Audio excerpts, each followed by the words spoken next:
ನಮಸ್ಕಾರ ಗೆಳೆಯರೆ, ಹಿಂದಿನ ವಿಡಿಯೋದಲ್ಲಿ ನಾನು ಇಂಡಿಕೇಟರ್ಗಳನ್ನು ಯಾವ ರೀತಿ ಆ್ಯಡ್ ಮಾಡೋದು ಡಿಮ್ಯಾಟ್ ಅಕೌಂಟಲ್ಲಿ ಅಂತ ತೋರಿಸ್ತೀನಿ. ಸೊ ಬನ್ನಿ, ಹಾಗಿದ್ರೆ ನಾನೀಗ ಚಾರ್ಟ್ ಓಪನ್ ಮಾಡ್ತಾ ಇದ್ದೀನಿ ನಿಫ್ಟಿದು. ಸೊ ನಿಫ್ಟಿ 50ಯ ಚಾರ್ಟ್ಸ್ ಓಪನ್ ಮಾಡ್ತಾ ಇದ್ದೀನಿ.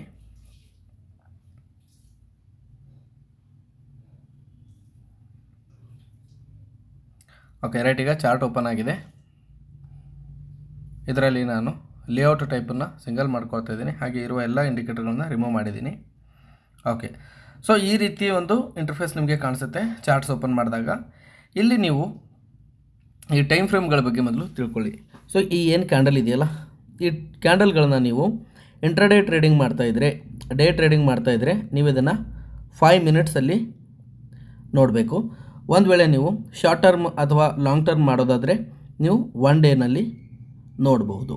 ಸೊ ಈಗ ನೋಡಿ, ಇಲ್ಲಿ ಟೈಮ್ ಫ್ರೇಮ್ ಏನಿದೆಯಲ್ಲ, ಇಲ್ಲಿ ನಿಮಗೆ ಕೇಳುತ್ತೆ ಇಂಟ್ರಾಡೇ ಟ್ರೇಡ್ ಮಾಡೋರಿಗೆ 1 ನಿಮಿಷ, 2 ನಿಮಿಷ, 3 ನಿಮಿಷ, 4 ನಿಮಿಷ, 5 ನಿಮಿಷ ತುಂಬ ಇಂಪಾರ್ಟೆಂಟ್ ಆಗುತ್ತೆ. ಸೊ ಮ್ಯಾಕ್ಸಿಮಮ್ 30 ನಿಮಿಷವರೆಗೂ ನೀವು ನೋಡಬಹುದು ಇಂಟ್ರಾಡೇ ಟ್ರೇಡಿಂಗ್ಗೆ. So 5 minutes is the best.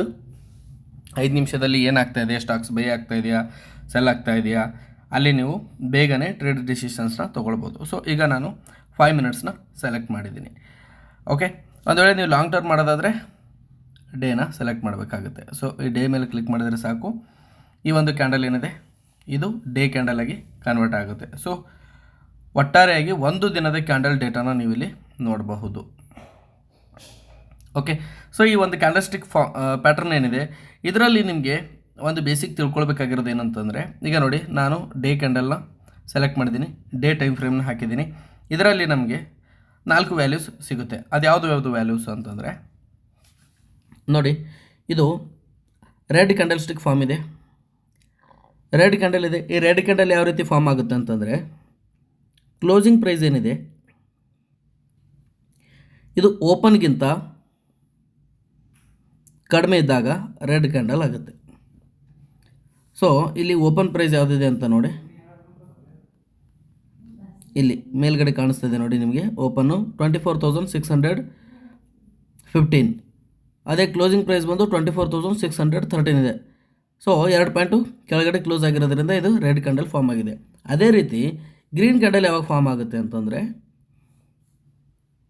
ಈ ಕ್ಯಾಂಡಲ್ ಯಾವಾಗ ಫಾರ್ಮ್ ಆಗುತ್ತೆ ಅಂತಂದರೆ, ಇದು ಓಪನ್ ಪ್ರೈಸು, ಇದು ಕ್ಲೋಸಿಂಗ್ ಪ್ರೈಸು. ಯಾವ ಒಂದು ಕ್ಯಾಂಡಲ್ ಸ್ಟಿಕ್ ಕ್ಲೋಸಿಂಗ್ ಪ್ರೈಸ್ ಓಪನ್ಗಿಂತ ಮೇಲೆ ಆಗಿರುತ್ತೆ ಅದನ್ನು ನಾವು ಗ್ರೀನ್ ಕ್ಯಾಂಡಲ್ ಸ್ಟಿಕ್ ಪ್ಯಾಟರ್ನ್ ಅಂತ ಕರಿತೀವಿ. ಓಕೆ, ಇದು ಸಿಂಪಲ್ ಕಾನ್ಸೆಪ್ಟ್. ಸೊ ಇದರಲ್ಲಿ ನೀವು ಈ ಟೈಮ್ ಫ್ರೇಮ್ಗಳು ಏನಿದೆ 1 minute, 5 minutes, 50 minutes, 1 hour day, ನೀವು 5 ಮಿನಿಟ್ಸ್ ಹಾಕ್ತಿದ್ದಾಗ ನಿಮಗೆ ಒಂದು ದಿನದ ಕ್ಯಾಂಡಲ್ನಲ್ಲಿ 5 ನಿಮಿಷದ ಎಷ್ಟು ಕ್ಯಾಂಡಲ್ಗಳಿದೆ ಅಂತ ನೀವು ಚೆಕ್ ಮಾಡ್ಕೊಳ್ಬೋದು. ಇದು 9 ಗಂಟೆ 15 ನಿಮಿಷದ ಕ್ಯಾಂಡಲ್ಲು, ಇದಾದಮೇಲೆ ಇದು 9 ಗಂಟೆ 20 ನಿಮಿಷ, 25 ನಿಮಿಷ, 30 ನಿಮಿಷ, ಈ ರೀತಿ ಪ್ರತಿ 5 ನಿಮಿಷದ ಕ್ಯಾಂಡಲ್ ಸ್ಟಿಕ್ಗಳನ್ನು ನೀವು ನೋಡ್ಕೊಂಡು ಹೋಗ್ಬೋದು. ಸೊ ಇದೇ ನಿಮಗೆ ಟೈಮ್ ಫ್ರೇಮ್ ಯಾವ ರೀತಿ ಚೇಂಜ್ ಮಾಡೋದು ಅಂತ ಕೂಡ ತೋರಿಸಿದ್ದೀನಿ.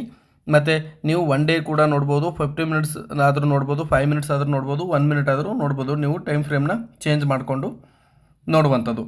ಈಗ ನೀವು ಇದರಲ್ಲಿ ಇಂಡಿಕೇಟರ್ನ ಆ್ಯಡ್ ಮಾಡಬೇಕು ಅಂತಂದರೆ, ಇಲ್ಲಿ ಮೇಲ್ಗಡೆ ಕಾಣಿಸ್ತಾ ಇರೋ FX ಇದೆಯಲ್ಲ, ಇದ್ರ ಮೇಲೆ ಕ್ಲಿಕ್ ಮಾಡಿ. FX ಮೇಲೆ ಕ್ಲಿಕ್ ಮಾಡಿದ ಮೇಲೆ ಇಲ್ಲಿ ನಿಮಗೆ ಯಾವ ಇಂಡಿಕೇಟರ್ ಆ್ಯಡ್ ಮಾಡಬೇಕು ಅನಿಸುತ್ತೆ ಆ ಇಂಡಿಕೇಟರ್ ಮೇಲೆ ನೀವು ಕ್ಲಿಕ್ ಮಾಡಿ. ಸೊ ಈಗ ನಾನು EMA ಆ್ಯಡ್ ಮಾಡೋದು ಹೇಗೆ ಅಂತ ಹೇಳ್ತಾ ಇದ್ದೀನಿ. ತುಂಬಾ ಇಂಟ್ರಾಡೇಗೆ ಇಂಪಾರ್ಟೆಂಟ್ ಆಗಿರುವಂತಹ EMAಗಳು EMA ಅಂತ ಟೈಪ್ ಮಾಡ್ತಾ ಇದ್ದೀನಿ. ಇಲ್ಲಿ ನಿಮಗೆ ಮೂವಿಂಗ್ ಅವರೇಜ್ ಎಕ್ಸ್ಪೋನೆನ್ಷಿಯಲ್ ಅಂತ ಬಂದಿದೆ. ಇದರ ಮೇಲೆ 2 ಬಾರಿ ಕ್ಲಿಕ್ ಮಾಡಿ. 2 ಬಾರಿ ಕ್ಲಿಕ್ ಮಾಡಿದಾಗ ಇಲ್ಲಿ ನಿಮಗೆ 2 EMAಗಳು ಆ್ಯಡ್ ಆಗಿದೆ. ಇಲ್ಲಿ ನೀವು ಈಗ ಮೊದಲನೇದ್ರ ಮೇಲೆ ಕ್ಲಿಕ್ ಮಾಡಿ, ಇಲ್ಲಿ ಪಕ್ಕದಲ್ಲಿ ಸೆಟ್ಟಿಂಗ್ಸ್ ಅಂತ ಇದೆ, ಅದರ ಮೇಲೆ ಕ್ಲಿಕ್ ಮಾಡಿ. ಇಲ್ಲಿ ಪ್ಲಾಟ್ ಅಂತ ಏನಿದೆ, ಈ ಪ್ಲಾಟ್ ಮೇಲೆ ಕ್ಲಿಕ್ ಮಾಡಿ. ಥಿಕ್ನೆಸ್ನ ಸೆಕೆಂಡಲ್ಲಿ ಇಟ್ಕೊಳ್ಳಿ, ಸ್ವಲ್ಪ ಬೋಲ್ಡ್ ಆಗುತ್ತೆ. ನಂತರ ಇನ್ಪುಟ್ ಮೇಲೆ ಕ್ಲಿಕ್ ಮಾಡಿ. ಇದು 9 ಏನಿದೆ ಆ್ಯಸ್ ಇಟ್ ಈಸ್ ಹಾಗೇ ಇರಲಿ. ಓಕೆ ಮೇಲೆ ಕ್ಲಿಕ್ ಮಾಡಿ. ನೆಕ್ಸ್ಟ್ 2ನೇದ್ರ ಮೇಲೆ ಕ್ಲಿಕ್ ಮಾಡಿ. ಇದರಲ್ಲಿ ಸೆಟ್ಟಿಂಗ್ಸ್ ಮೇಲೆ ಕ್ಲಿಕ್ ಮಾಡಿ. ಈ ಲೆಂತ್ ಏನಿದೆ, ಈ ಲೆಂತ್ನಲ್ಲಿ ನೀವು 21 ಕೊಡಿ ಇನ್ಪುಟ್ಸಲ್ಲಿ. ನೆಕ್ಸ್ಟ್ ಸ್ಟೈಲಲ್ಲಿ ಬನ್ನಿ. ಇದನ್ನು ನೀವು ಯಾವ ಕಲರ್ ಬೇಕೋ ಆ ಕಲರ್ನ ಮಾಡಿಕೊಂಡು, ಸೊ ನಾನೀಗ ರೆಡ್ ಮಾಡಿದ್ದೀನಿ, ಥಿಕ್ನೆಸ್ನ ಬೋಲ್ಡ್ ಮಾಡಿಕೊಂಡು ಇದನ್ನು ಮತ್ತೆ ಓಕೆ ಕೊಡ್ತಾಯಿದ್ದೀನಿ. ಓಕೆ, ಈಗ ನೋಡಿ ಈ ಎರಡು ಇ ಎಮ್ ಐಗಳು ಏನಿದೆ 9 EMI ಮತ್ತು 21 EMI. 9 EMI ಬಂದು ಶಾರ್ಟರ್ EMI ಆಗಿರುತ್ತೆ, 20 EMI ಬಂದು ಲಾಂಗ್ EMI ಆಗಿರುತ್ತೆ. ಈಗ ನೋಡಿ, ಯಾವಾಗ 9 EMI 21 EMIನ ಕ್ರಾಸ್ ಮಾಡುತ್ತೆ ಆವಾಗ ಅದು ಬುಲ್ಲಿಶ್ ಅಂತ ಅರ್ಥ. ಸೊ ಹಾಗಿದ್ರೆ ಇಲ್ಲಿ ನೋಡಿ, ಯಾವಾಗ ಇಲ್ಲಿ 9 EMI 21 EMIನ ಕ್ರಾಸ್ ಓವರ್ ಆಗಿದೆ ಆಗ ನಿಮಗೆ ಬುಲಿಶ್ ಸೆಂಟಿಮೆಂಟ್ ಇರುತ್ತೆ ಮಾರ್ಕೆಟಲ್ಲಿ. ಅದೇ ರೀತಿ ಇಲ್ಲೆಲ್ಲ ನೋಡ್ಬೋದು ನೀವು ಕ್ರಾಸ್. ಅದೇ ರೀತಿ 9 EMI ಈ 20 EMI ಕೆಳಗಡೆ ಕ್ರಾಸ್ ಓವರ್ ಆದರೆ ಆಗ ನಿಮಗೆ ಬಿಯರಿಶ್ ಇರುತ್ತೆ. ಸೊ ಟ್ರೆಂಡನ್ನು ಈಸಿಯಾಗಿ ಐಡೆಂಟಿಫೈ ಮಾಡ್ಬೋದು ಮತ್ತು ನೀವು ಪೊಸಿಷನ್ ತೊಗೊಳ್ಬೇಕು ಅಂದರೂ ಕೂಡ ತುಂಬ ಈಸಿ ಆಗುತ್ತೆ ನಿಮಗೆ. ಸೊ ಅದೇ ರೀತಿ ನೀವು ನೋಡ್ಬೋದು, ಬ್ಯಾಕ್ ಟೆಸ್ಟ್ ಮಾಡಿದಾಗಲೂ ಕೂಡ ನಾನು ಹಿಂದೆಗಡೆ ಹೋಗ್ತಾ ಇದ್ದೀನಿ. ಸೊ ಇಲ್ಲೂ ಕೂಡ ಅದೇ ರೀತಿಯಾಗಿದೆ. 9 EMI 21 EMI ಮೇಲೆ ಹೋಗಿದೆ. ಅದೇ ರೀತಿ ಮಾರ್ಕೆಟು ಕೂಡ ಇಲ್ಲಿಂದ ತುಂಬ ಚೆನ್ನಾಗಿ ಪರ್ಫಾರ್ಮ್ ಆಗಿದೆ, ಬುಲಿಶ್ ಮಾರ್ಕೆಟ್ ತೋರಿಸ್ತಾ ಇದೆ. ಅದೇ ರೀತಿ ಒಂದು ಎಕ್ಸಾಂಪಲ್ಲು ನಿಮಗೆ ಬಿಯರ್ ಮಾರ್ಕೆಟ್ಗೆ 9 EMI 21 EMI ಕ್ರಾಸ್ ಓವರ್ ಆಗಿದೆ. ಸೊ ಇದು ಬಿಯರಿಶ್ ಆಗಿದೆ. ಸಿಂಪಲ್ ಇದೆ.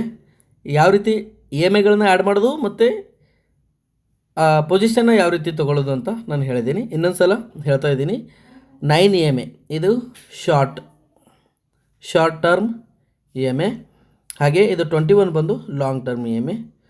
ಯಾವಾಗ ಈ ಲಾಂಗ್ EMI ಮೇಲೆ ಶಾರ್ಟ್ EMI ಕ್ರಾಸ್ ಓವರ್ ಆಗುತ್ತೆ ಆಗ ನೀವು ಬುಲಿಶ್ ನೋಡಬಹುದು. Thanks for watching the video.